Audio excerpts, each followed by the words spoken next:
You've heard stories of a great and powerful being that lives in the high ice-capped mountains that tower over your village. Some people have had the opportunity to visit this individual to ask for guidance or enlightenment. Some people would spend days at a time at the top of the mountain before returning to the village.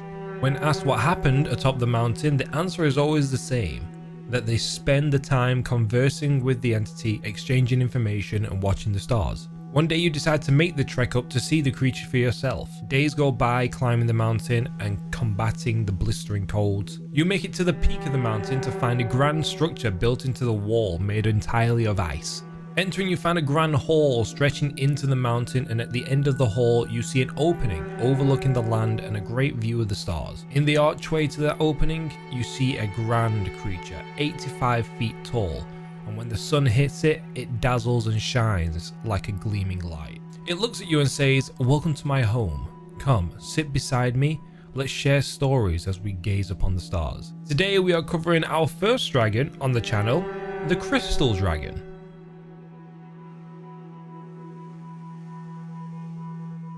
Hello and welcome to Dungeon Deep Dive, where we talk about all things D&D, from monsters and their lore to news updates and tips, and advice for anyone interested in Dungeons and Dragons and want to give it a try. In today's video we are talking about the dubbed one of the most friendliest of dragons, the Crystal Dragon. These inquisitive worms made their first appearance in D&D in the 1980s Dungeon Magazine number 37. Then later on in additional editions of the game. These creatures are not part of the chromatic or metallic family. They are in fact cousins of the two and a whole new neutral race of dragon of their own. Crystal dragons have a milky white coloration to their scales, which start off as white when first born, but later become more and more translucent the older they get. When it comes to the scales of the ancient dragons and even older crystal dragons, they develop scales that have perfect clarity that bend and refract light like a prism. Their scales also reflect any light that is shined upon them. Under moonlight, they sparkle and shine to represent the stars in the night sky, while when the sunlight hits their scales, they shine a dazzling bright light that is blinding to stare at. They also have a very innate psionic connection to the positive plane that infuses their bodies and personalities with positive beaming light. The positive energy flowing through the dragons shines throughout the dragon's scales. They glow like starlight upon their bodies, and their spikes and horns actually hover close to the head and the back of the dragon. The horns of the dragon will shift and move depending on what mood the dragon is in at the time. If the dragon is angry, its horns bristle with anger. But if the dragon is scared or suspicious, the horns will lay back on the back of the head. And if the dragon is happy or amused or filled with joy, its horns will ripple from side to side and flow like they're blowing in a breeze. Through the entire collection of D&D editions, crystal dragons have been classed as the most friendly of all the dragons. Even though they are as a whole solitary creatures, they will on occasion willingly look out for people to converse with, and if anyone visits their lair, are often welcomed with open arms if the person is not planning on stealing from them. They are not aggressive creatures and will only fight if they have to, and do not tend to go out of their way to pick fights with anyone. They are more fans of talking things out with their aggressors, even going as far as if they sense possible conflict will cast charm person to try and avoid the conflict. These dragons have an endless amount of curiosity about the world and will try everything they can to satisfy their curious hunger by talking with others while at the same time laying on the ground and gazing up at the stars. Some are even known to be a little playful and mischievous at times.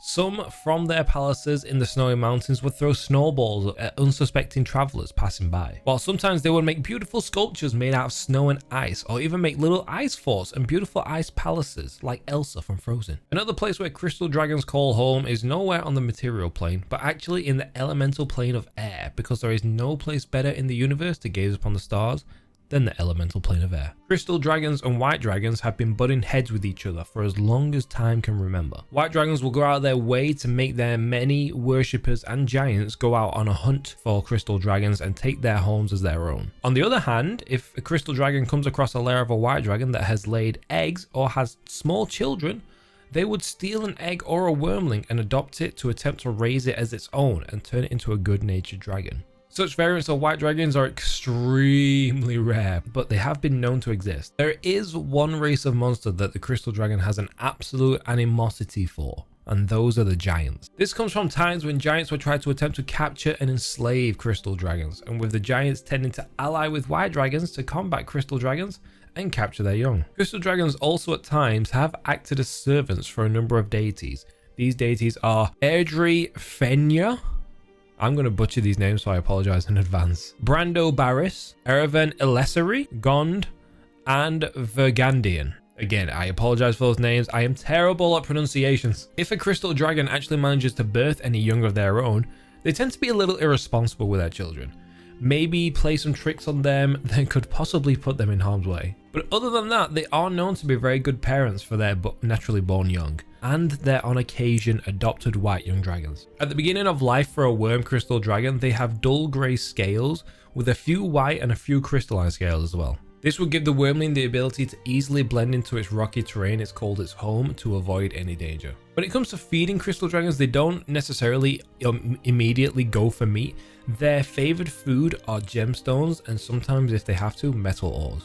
Like their draconic cousins, they do speak draconic in a common draconic way, but also in their own gem dragon tongue, but can also communicate with any sentient being from an adult age. When a crystal dragon is born, it is a 1 in 10 chance that the wormling will instantly be able to communicate with all sentient beings, with 1 in 4 possessing it by the time they reach adult age, and nearly 2/3 when they turn into great worms. With their fondness for the stars, every night they will record the night sky and track the movements of them looking for signs. These dragons take these signs as omens that give them glimpses of possible outcomes of the future and examine every possibility of the future of a creature who's come to them in a non-aggressive manner.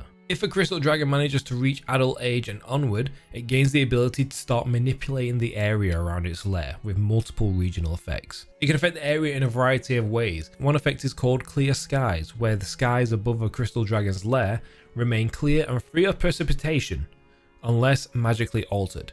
Winds blow lightly, posing little threat to those approaching the lair, and visibility is the best possible for the time of day. Another effect could be crystal profusion, where plentiful quartz crystals form in natural stone within 6 miles of the lair, particularly in places where natural light can shine through the crystal. Another could be icy sight. This one is cool, where ice and quartz within 6 miles of the lair become conduits for the dragon's psionic presence.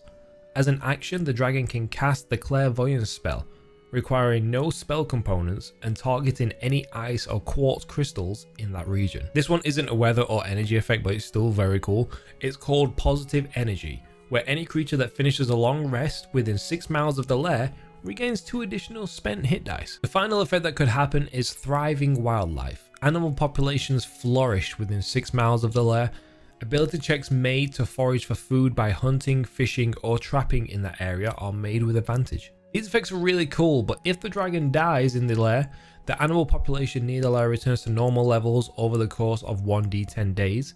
The increased hit dice recovery immediately ends, and the existing abundance of quartz crystals remain, but new crystal forms at a natural rate. Now moving on to the lairs of the crystal dragons. For the ones that make their home in the material plane, they prefer to make their homes at the top of high, cold, snow-topped mountains at the very tippity top of the peak. The presence of the dragon will change the lair to produce glittering crystals scattering throughout the entire lair that shine with beautiful starlight. The more open the peak of the mountain, the better the home is for the dragon, but this comes at a cost of being very far away from people to talk to. This type of home also puts them at risk of being attacked by their enemy white dragons, because they also call these types of terrain their home. So this would often cause clashes and huge battles taking place between the two great worms. They tend to make secret tunnels throughout the lair for quick action and escape if someone tries to invade their lair. If you for some reason attack a crystal dragon, their lair has lair actions and they are nothing to scoff at. It has 3 lair actions, one being Beguiling Whispers, where the dragon telepathically whispers to one creature within range of the dragon's telepathy.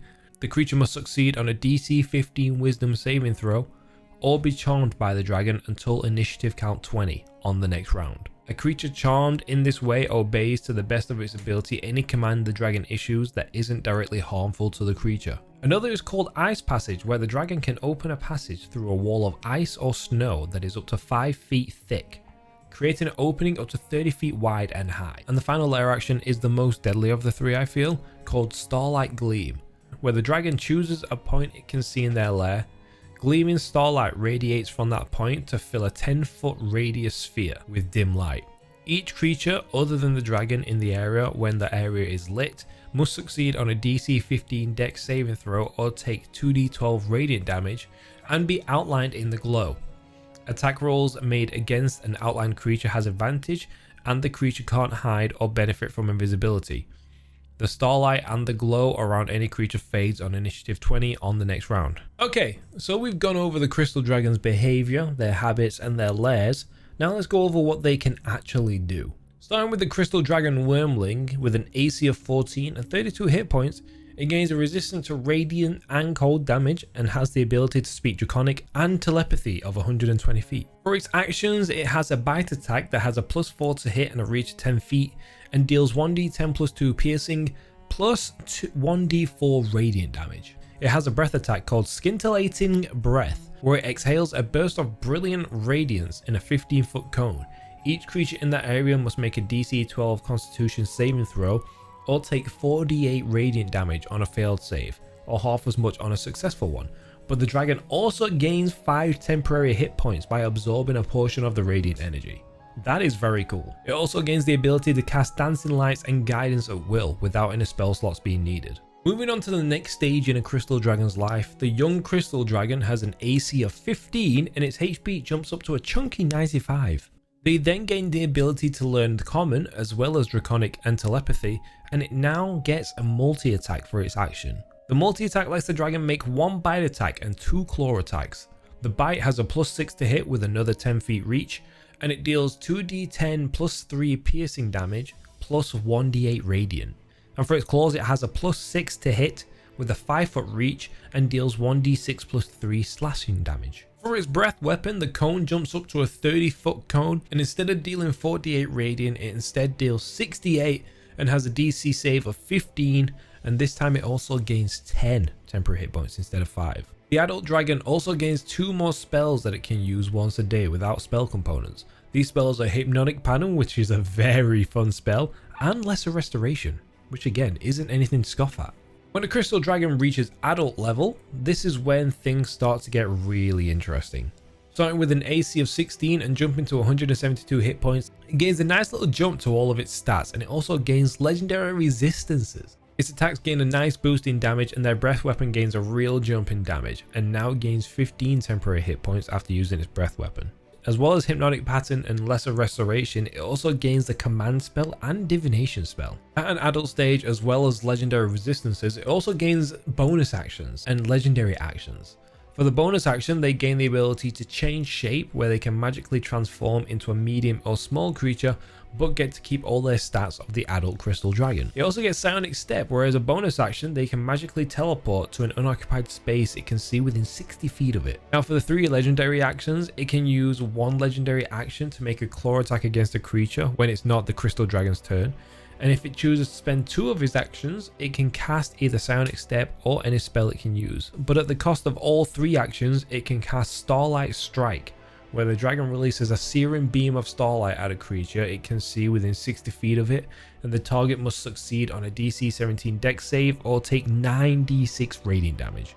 And finally, we have the Ancient Crystal Dragon, sitting at an AC of 20 and 222 hit points. The Ancient Dragon has all the same abilities as the Adult Dragon, but with an extra kick.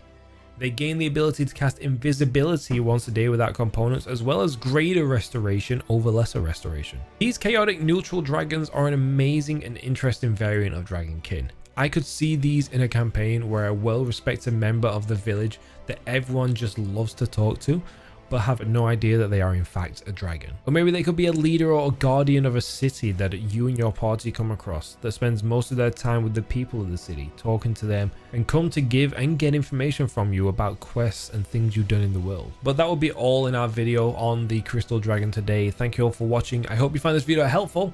I'm going to try and spread the videos on dragons out as much as I can, as they are a lot of research because there is so much about them and there's just so many dragons. If there's anything else about the crystal dragons that I've missed, I would love to hear about it in the comments below. What monster should I cover next? Let me know in the comments below and I will add your comment at the end of the video. You can find links to all my socials below to keep up to date with video schedules. Thank you all again, and I'll see you all in the next one.